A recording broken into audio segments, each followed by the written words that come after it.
Indian envoy to the United Nations has now responded to the Netherlands ambassador to the United Kingdom, who had earlier tweeted saying that India must not have abstained from voting at the UN. Now, the Indian envoy has now responded saying, kindly do not patronize us, Ambassador. We know what to do. Now, do remember that there has been considerable words that have been exchanged over the abstentions that India has had over the various rounds of voting that have taken place against Russia for its invasion of Ukraine. But this particular one, of course, happens to be with T.S. Tirumurti actually giving it back at the United Nations, saying that kindly do not patronize us, Ambassador. We know what to do. So that on your screens right now, of course, is the tweet thread that we've had on this issue. I'm going to try and go across to Abhishek in just a bit for more. But what you see on your screens is what has been a tweet thread now, of course, followed up with T.S. Tirumurti making it very, very clear that India is not ready to listen to anybody as far as the nation's self-interest is concerned. We have, of course, in the past seen the Indian government react very sharply to this patronizing attitude that we've had from various Western powers, also going on to say that it is going to be just our national interest that essentially guides our foreign policy.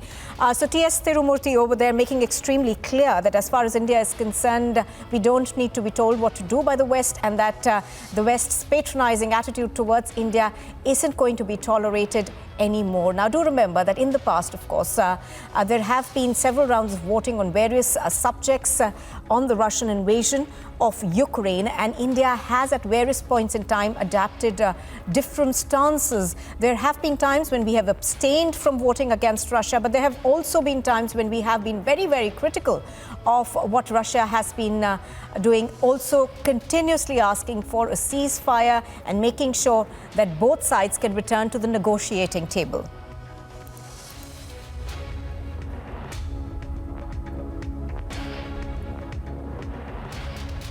All right. I think we've got Mr. Sushant Sareen with us now. Mr. Sareen, good morning. Thank you for joining us on Republic TV. Mr. Sareen, those are very sharp words that are coming in from T.S. Tirumurti saying that don't patronize us. But this is not the first time, really. We've had this attitude of patronizing attitude that essentially has been coming in from the West on our stand against Russia or, you know, our abstentions. I'm General Sinha. All right.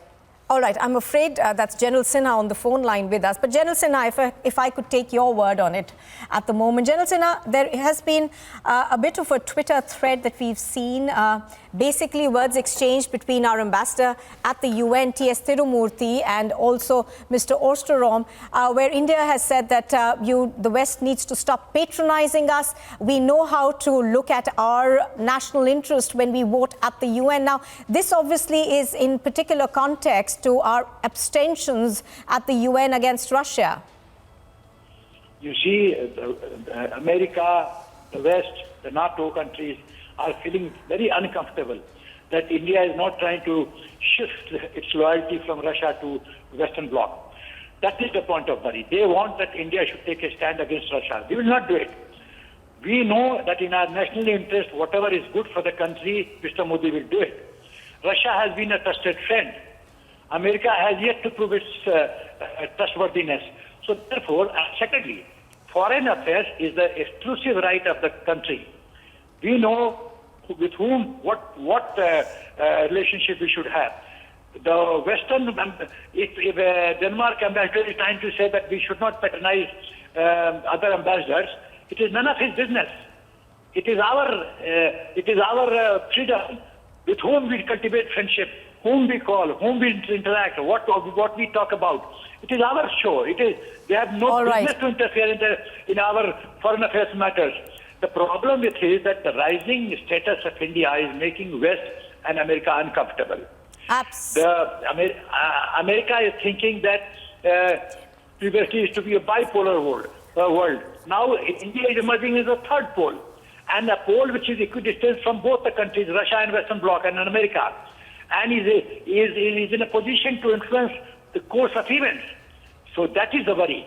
They do not want another important player in the boxing ring. That is the point of worry of America and Western countries. Absolutely. Major and now, obviously, it's also a resetting of the global agenda. Thank you for joining us.